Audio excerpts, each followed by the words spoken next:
I'm going to share information with you today and in the future that literally has the power to change your life. Now, you see, I'm not able to change your life, but you certainly are. And I have found that it's ideas that literally change everything in our life. Many, many years ago, I'm going back over 50 years ago, I was fortunate enough to be handed a book, Think and Grow Rich. But along with the book, the man that gave it to me gave me specific directions on how to use it. I guess today you'd have called him my coach or my mentor. He was just actually a real good friend that was able to see something in me that I couldn't see in myself. Now, up to that time, I had gone down every road you could think of, but none of them led to a good end. I was on the wrong road. And my life was just dull.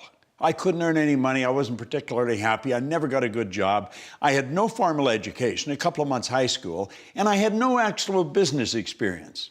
But you know, by following this man's direction, oh, by the way, he said, if you do exactly what I tell you, until you find out that I'm lying to you or I don't know what I'm talking about, you're going to end up a big winner. Now, he said, I don't lie, and I do know what I'm talking about. I wouldn't even want to guess at the number of people I've said that to over the past 40-some years. But at any rate, I started to follow his direction. I went from 4,000 to 175,000 in a year. And then I took it over 1 million. Now, you may be wondering what I was doing. I was cleaning floors. I started to clean one office. I got $30 a month for washing the floor twice. And I ended up, in less than 5 years, cleaning floors in Toronto, Montreal, Boston, Cleveland, Atlanta, London, England. The thing took off like a rocket. But when I got there, I'm sitting thinking, how the heck did this happen? You know, there was a lot of people cleaning floors, but they weren't doing what I was doing. There was a lot of people reading Think and Grow Rich, but they weren't doing what I was doing. And I had to ask myself what happened.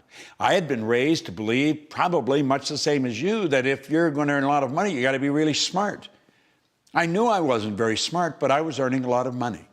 So I started looking, and I started searching. It took me 9 years, and I finally got the dots to connect. And when I got the dots to connect, and I figured out why I changed, I realized I had discovered something very, very valuable. Do you know this may sound odd, but it's true. You can go into the largest companies in the world, and they all have stars, but relatively few of them can tell you why they're stars. They don't know why they're stars. Find the top salesperson in any organization. 99 out of 100 of them cannot tell you why they're the top salespeople. You see, if they knew, or if the company knew, the company cannot give it everybody. Well, I knew why I was winning. Now, mind you, it took me 9 years to figure it out. I studied with some of the most brilliant people in the world. And when I got it figured out, all I wanted to do was share it. I wanted everybody to know it. It was such a simple thing. And it was such a phenomenal discovery for me. But I had a problem. I was shy. And I was very quiet. And I was withdrawn. I mean, I wouldn't ask a question in front of 4 or 5 people. Sometimes I wouldn't ask a question anywhere because I was so insecure in that area. Very knowledgeable in one area, but very insecure. And one day I was standing in the back of the ballroom at the O'Hare Hyatt Hotel. And there were 1,000 people in the audience. And they were broken into 2 banks, 500 here, 500 here, with an aisle down the center. Bill Gove was the speaker. Now, Bill's gone now, God bless him, but he was considered the Frank Sinatra of speakers. I mean, he was the best in the world. And I was watching him. And he had a handheld mic, and he was on the front corner of the group on the right-hand side of the ballroom. And he's saying, if I want to be free, I've got to be me. Not the me I think you think I should be. Not the me I think my wife thinks I should be. Not the me I think my kids think I should be. If I want to be free, I've got to be me. Now, he said, I better know who me is. Now, I'm standing in the back of the room watching him. And I was thinking, if I could only do that. I wanted to share this information so much, but I was shy. Now, let me digress for a second. I had listened to Earl Nightingale for years. I burned Earl's messages into my mind. The first recording in a great series of recordings that Lead the Field program, the first recording was on the magic word, and it was attitude. And at one point in the record, he said, now, right here we come to a rather strange fact. We tend to minimize the things we can do, the goals we can accomplish, and for some equally strange reason, we think other people can accomplish things that we cannot. He said, I want you to understand that's not true. You've got deep reservoirs of talent and ability within you. Now, if you asked me if I understood that, I'd say, of course I understand it. I listened to that. I'll bet I had listened to that at least 1,000 times in the 9 years that I was searching for why was I winning. And if you'd asked me, I'd have said, yeah, I understood it. I didn't understand it at all. And I'm sitting there, standing actually, watching Bill Gove, and that record started to play in my head. And I could hear Earl Nightingale say, now right here we come to a rather strange fact. We tend to minimize, and I thought, that's what he means by that.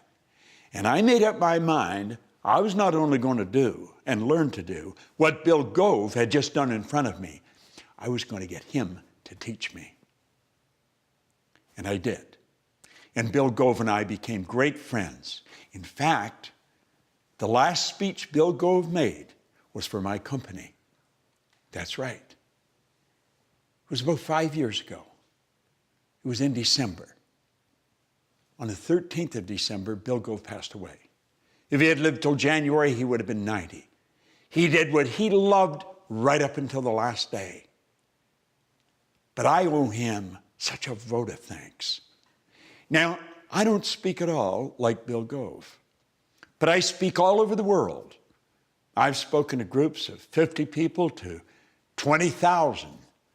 And you know something? He taught me to be comfortable in front of the camera or in front of the people. And he said, Bob, if you want to be effective, just think of the people you're talking to. Just fall in love with the idea of helping them. And he said, and you can help them because you've got valuable information. Now, that was 46 years ago. I didn't lose the shyness like that. It took a little while. But with the proper coaching, it left me. I didn't lose the good side of shyness. I can enjoy being by myself. I spend a lot of time by myself on the road. But the bad side of it is I was afraid to express myself freely in front of other people. And I got over that. I got rid of the doubts. Now, I would imagine you have doubts in a number of different areas, and possibly in an area you really don't want them, and they're certainly not serving you well. You're going to find 6 Minutes to Success is a program that's designed to show you how to eliminate the doubts and how to get results. We get results that stick, and that's so important because I've studied a lot of material. I've watched a lot of people working, and you can read a book or listen to some recordings or go into a seminar, and you'll find that right away there's a blip in your results. They get better, but they come right back down. They don't stick. Here in our company, in the Proctor Gallagher Institute, we deal with results that stick, and you're going to love this because we give you phenomenal information.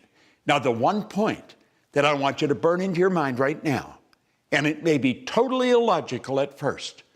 Watch this over and over and over and over again. It's the repetition that fixes it in your mind. And when it's fixed in your mind, baby, you got it. And you know you've got it. We're going to give you results that stick.